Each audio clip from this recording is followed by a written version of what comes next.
When it comes to dating, there are several types of women that you should avoid at all costs because they're only gonna precipitate your decline and ruin, and they will drain you financially, emotionally, and just overall. They're not the type of women that you'd want to be with or be the mother of your kids someday. So, the stuff that I'm gonna be talking about in this video, I've accrued all of these snippets of knowledge all throughout the years that I've interacted with women back in high school and college. And I do think that this will help a lot of men out there who are not very um, attuned to how females work. So, yeah, let's just dive into it. So, the first type of woman that I'm gonna talk about is the girl who didn't have a strong father figure. Or when it comes to the dating parlance, people call it daddy issues. And the thing about daddy issues is that it's an all encompassing term that captures a whole host of issues. There's not really a scientific or psychological definition for it, it's just a term that people use to describe a behavior or how women work when they have daddy issues. So, when I talk about daddy issues, the dad was there but emotionally absent and didn't do anything to really foster a relationship with her daughter. Or in another case, the dad was there, but he was always physically absent, perhaps due to work and whatnot. Or in another case, the dad was present, but he was just a dick or outright physically or emotionally abusive. And another case, the last one that I have in mind, the dad wasn't present at all from the very beginning. So the daughter naturally hated him for this, especially if he just ran off. The essential problem with daddy issues is that you are going to bear the brunt of their unresolved issues. You essentially become the lightning rod, as it were, for these types of women. They take out all of their pent up grievances on you. Okay, and they either do it consciously or unconsciously, but that's the thing that you have to understand. So these are often serious and complex psychological problems that are just way above your pay grade, probably way above my pay grade too, despite all the knowledge that I know about them. So, these types of women, they've had fathers who weren't very nurturing. Their fathers didn't really shower them with unconditional love. Their fathers never set any kind of boundaries. That's why you notice these women with daddy issues. They always go off the rails. They go partying until 3 a.m. They bang anything that has a pulse. You know, extreme behaviors because nobody told them that okay, these are the boundaries um, that I'm setting. And they have fathers that didn't really spend any meaningful time with them or made any kind of effort to relate with them. Get to know their usual stuff about their daughter, like who her friends are, her hobbies, her likes, who her crushes are, she's who she's dating. This just the normal stuff that a typical strong masculine father would want to know. And most of the time, these fathers are also not very trustworthy, and the daughter just doesn't trust them at all. And for the most part, and this is usually the case, she was he was never that role model that she looked up to.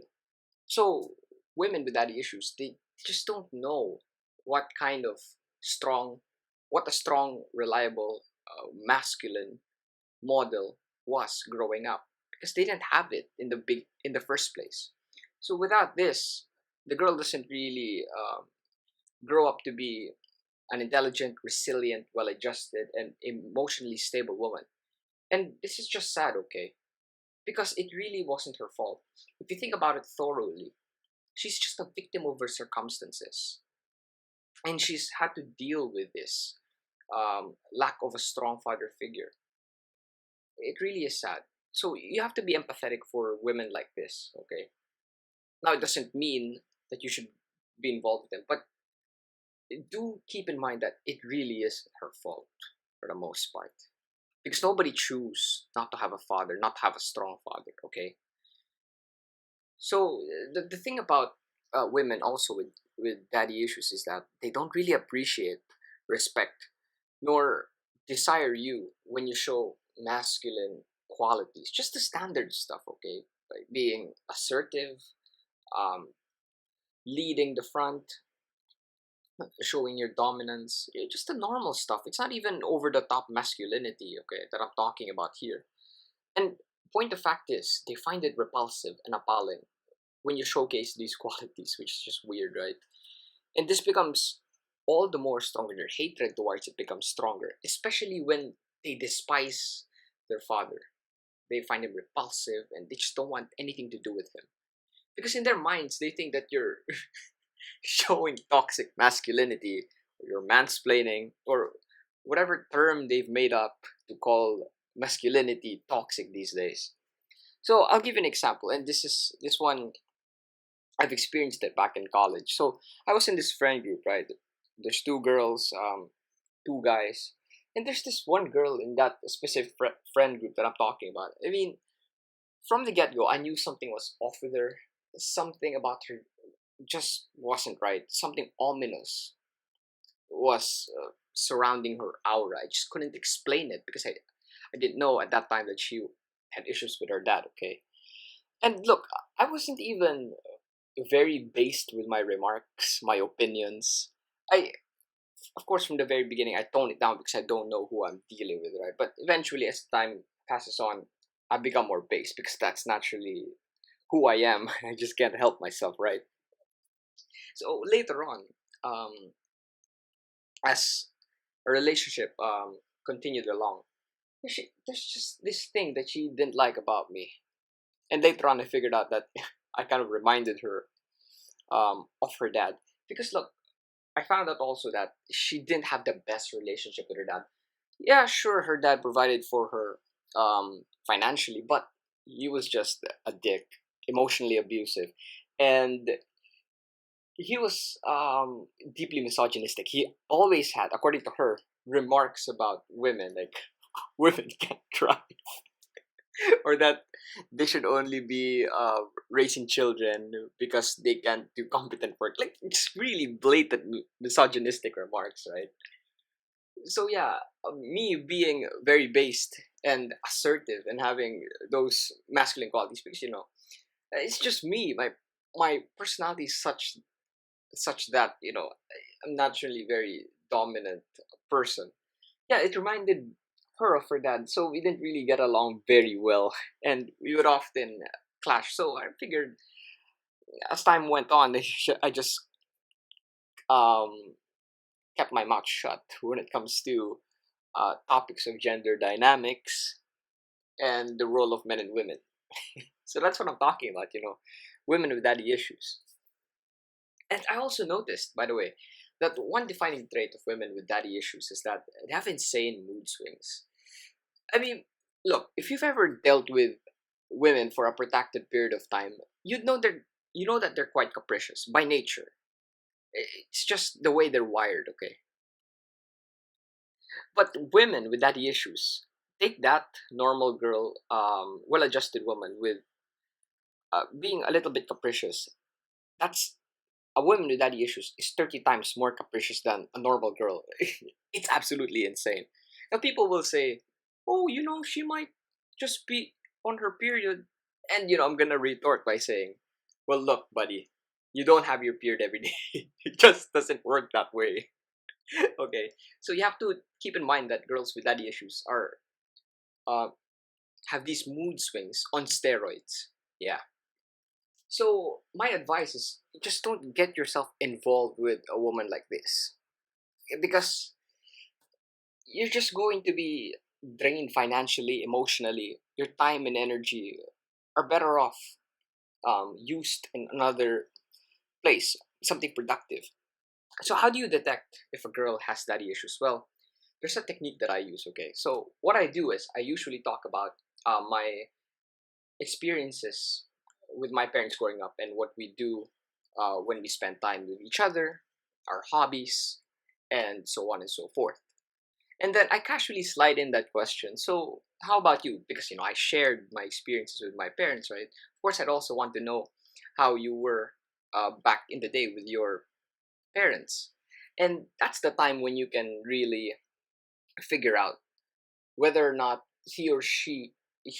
I mean, she has a positive or negative experience with her dad, whether or not she has positive experiences with him, whether or not she says good things about her father, you will know from the get go.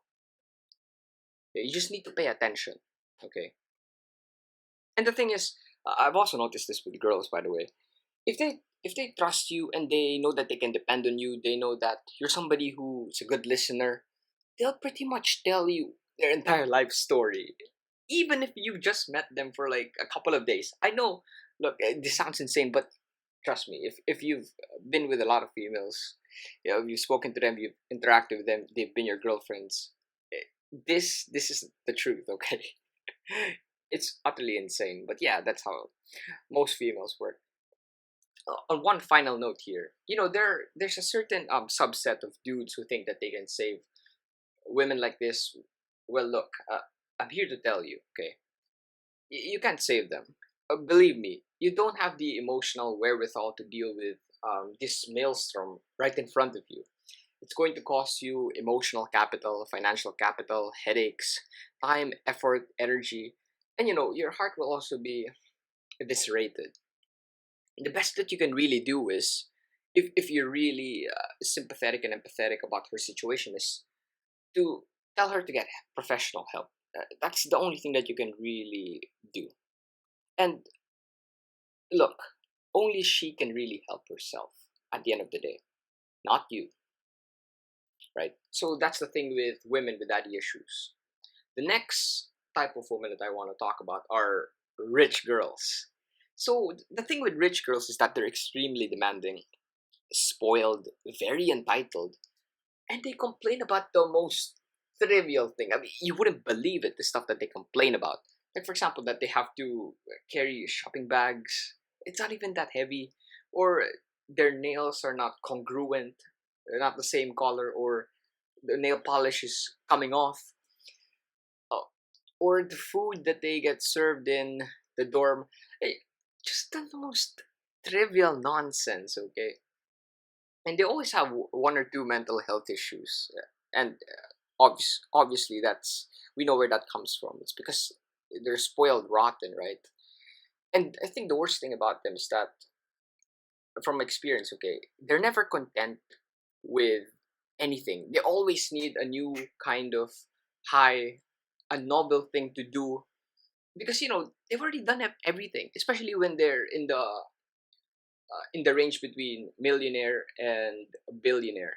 That that that middle range where they can pretty much have everything, experience everything: private jets, luxurious resorts, fancy cars, expensive clothes. You know what I'm talking about here, right?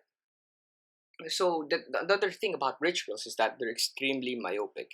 They just don't understand how the world works because, by definition, they're rich and the money shields them from the realities of the world. So they live in a bubble. All their wants and needs have always been catered to. They want to buy this, daddy will just give them the money. Okay, use my AMX Black Card. They've always had it their way. They've never had to think about living paycheck to paycheck or money, even a single day of their life. They're lucky that they are the way they are. They've always had an easy life and a very luxurious one at that. You wouldn't believe it. So here are my two issues with rich girls. The biggest concerns that I have with them. The problem with rich girls is that they always, inevitably, regardless of who you are, regardless of how well adjusted the rich girl is, they always compare you to their father, their old man. And if you can't provide them with the lifestyle that their old man has given to them all throughout the years, they'll always hold it against you. They'll look down on you first and never really respect you as a man. Yeah, that's something that if you're a man and your girl looks down on you, that's gonna kill your self worth. You're always gonna feel that you're not enough. Now, of course, there are several exceptions to this, but do keep in mind the exception does not make the rule. And my other concern about rich girls is that, and you have to understand this, okay, is that they're emotionally and mentally fragile. Fundamentally, they're weak, okay? And life, if you're looking for a partner, you're dating somebody, eventually you want to marry her, you want a partner who's going to be with you through thick and thin. And it's inevitable that there will be ups and downs in your life. A rich girl, she won't have that kind of tenacity and fortitude. That's just the truth. In most cases, when things get really, really rough, they'll bail out on you quickly.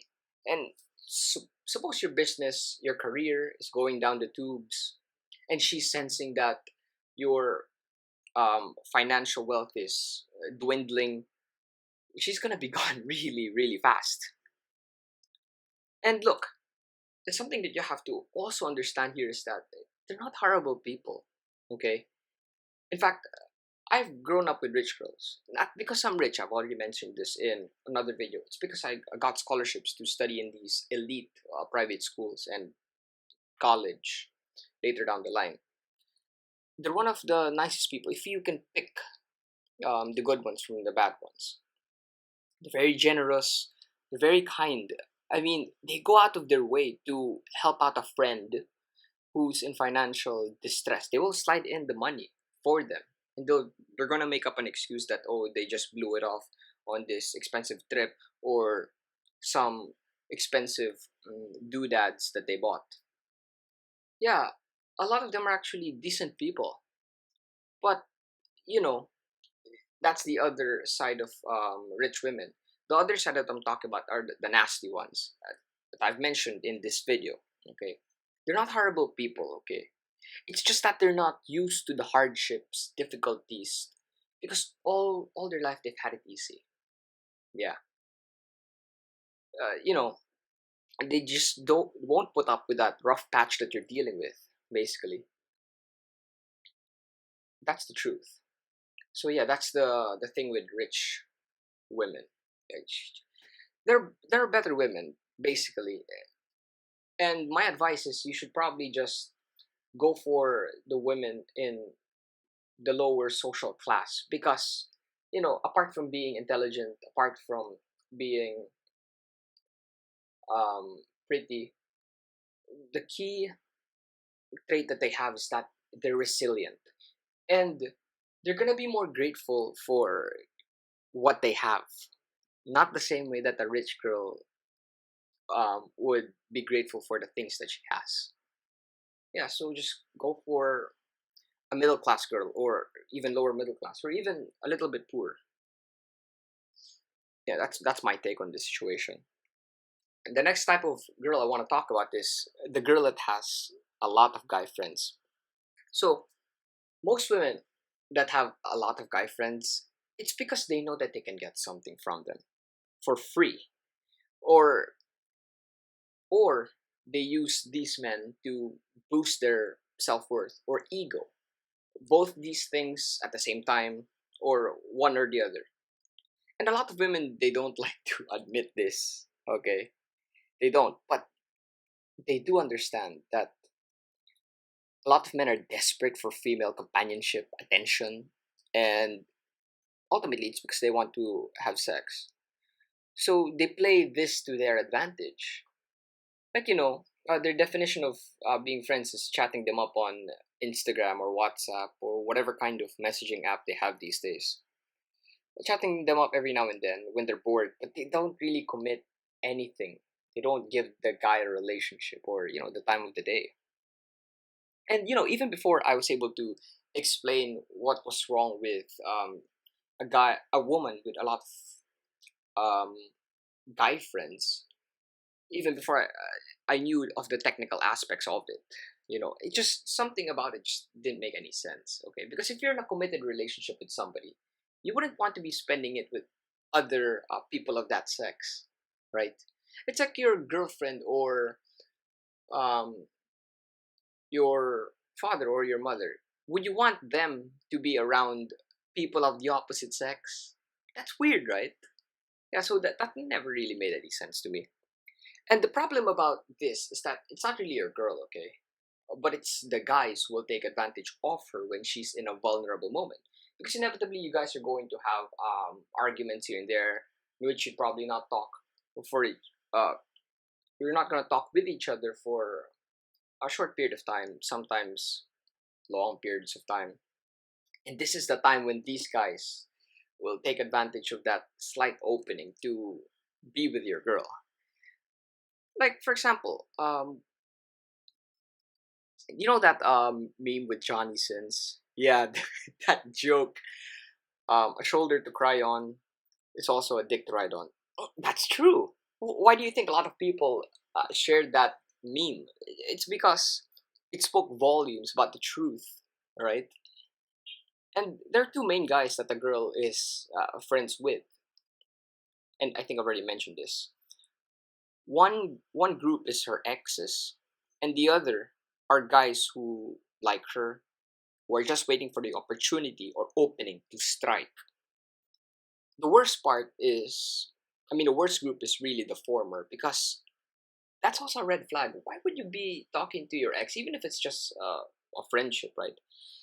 Inevitably, and as time goes on, there's still a chance that that flame will be once again rekindled, and that will lead to the downfall of your relationship. So, why would you deliberately have that in your relationship, right?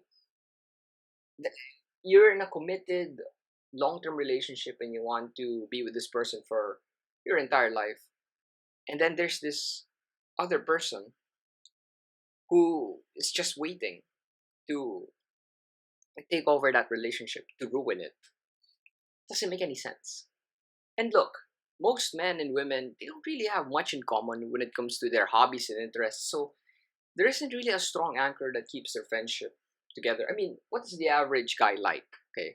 The average guy likes watching sports, likes playing basketball or football, likes cars, and likes buying expensive stuff like Rolexes, fancy houses, and whatnot. But with women, what do they like? They like making themselves look nice. They like shopping. They like going to IKEA. They like watching Vampire Diaries. All those teen dramas in Netflix. See, there's not really a lot in common there. So, what's the basis of that friendship? Am I right? So yeah, that's the thing with guys. I mean, with women with too many guy friends, just a red flag. More red flags than a Chinese military parade. So the next thing I want to talk about is the girl who is a social media addict. So this is the girl who can't get off her phone and is on her phone for more than 4 hours a day. Just constantly scrolling, replying to people's DMs and what have you. So girls like this always have to take a picture of literally everything, man. From the food that she's eating, updating her Instagram story to show where she is, constantly tweeting or replying to Facebook tags and DMs. It's just a disaster. So the problem with social media is that it just encourages and fosters narcissistic behavior. Any person who indulges in this just becomes more conceited and addicted to the dopamine high that it generates. And this happens by way of scrolling, replying to messages, tags, posting videos and pictures, liking photos, and so on. Ultimately, it's just mindless entertainment. You can make use of your time in a better way. And the only time that these platforms become really useful is when you're promoting a business, a brand, a product. But apart from that, it's utterly meaningless. Again, it's mindless entertainment. And the thing about your girl spending a lot of time here is that, it's just ego validation. Because there are so many disenfranchised and disaffected men out there who will just shower her with endless attention and adoration. Oh, you're so pretty. You look like an angel. Hi, gorgeous. You look stunning today. All those typical stuff that you see in a model's Instagram comment section. It's sad. Guys with nothing really much going in their lives.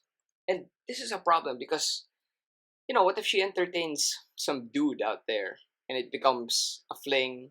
And ultimately, you know where this leads to, an affair and the breakdown of your relationship. She's talking to another guy and she's not talking to you anymore. And the thing about, spending time with these social media addicts, women who are socially addicted to these platforms, is that you're not really spending time with them. Because when you're eating, when you're watching a movie, when you're talking, when you're walking together, you can't even have her full undivided attention because she's on her phone, right?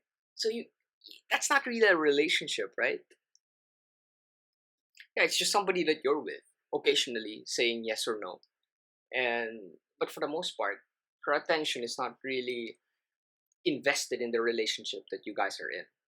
So yeah, it's much better to just not be with a social media addict.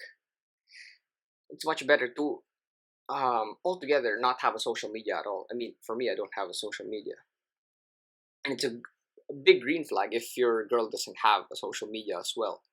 Because I have one friend, just one female friend who doesn't have social media because she thinks it's just a huge time drain. And there are many ways to keep up with your other friends and family members. There's Telegram, there's WhatsApp, iMessage. You don't need these social media platforms at all. So the last type of girl that I want to talk about, or girls that I want to talk about, are emotional vampires. So these types of girls, man, Jesus, they're always having a mental breakdown. I mean, it's not even funny, right? She always has to vent out her issues about her fights with her girlfriends, issues with family, her feelings about things that bother her. It's just an endless slew of stuff that she needs to speak off with you. I mean, look, every girl once in a while wants to talk about her problems, concerns, issues, about things in a relationship. Of course, being in a committed relationship with that girl, you want to help her out and sort things out with her. The problem arises when this becomes a daily occurrence and it envelops a large chunk of your time. Okay, it just becomes very draining when it happens every day or every other day, when it's just constant whining, complaining, and as time passes on, even if she's so hot, she becomes unpleasant to be around. And the thing about this is that we have limited energy in a day. We need to devote that into something meaningful, purposeful, and productive, and not talk about trivial nonsense for a large portion of the day. Like, for instance, I've had this friend who is dating this girl who is an emotional vampire. At the beginning, when I met her and when they were still together, oh, she was a nice girl, very pleasant to be with. But eventually, when they started the relationship, my friend and this girl, I mean, it's just endless drudgery. Almost every day, she has to talk about. She stresses about the most trivial nonsense and complains about the most trivial nonsense.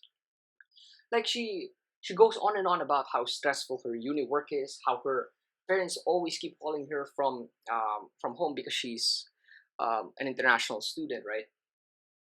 And just the trivial nonsense, like, for instance, oh, my nails are not polished. I need to go to the hair salon.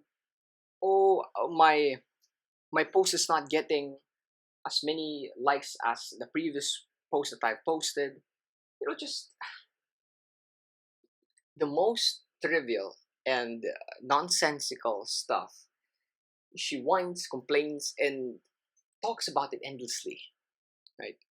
And you're going to realize, okay, that this girl is an emotional vampire, that the one you're with, because they're literally sucking the life out of you.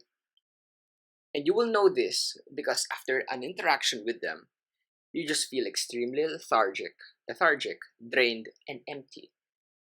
Like being around this person is not even pleasant. You just want to head for the exits. So if you find yourself dealing with a woman like this, You just need to run for dear life. Okay, you need to avoid her like Ebola virus, because look, it will rub off this emotional vampirism that she's doing to you, and you won't have energy and the time to do things that you really want, nor are you going to have the energy to concentrate your efforts on something meaningful. So yeah, there's really no upside to dealing with women like this. So all in all, avoid these women at all costs. Okay, the 5 things that I mentioned here. I know that this video is longer than usual, but I do think that you're going to get a lot of insights from this, and it's going to help you out so that you don't, so that when you know that you encounter women like this, you're just gonna avoid them. So yeah, that's it.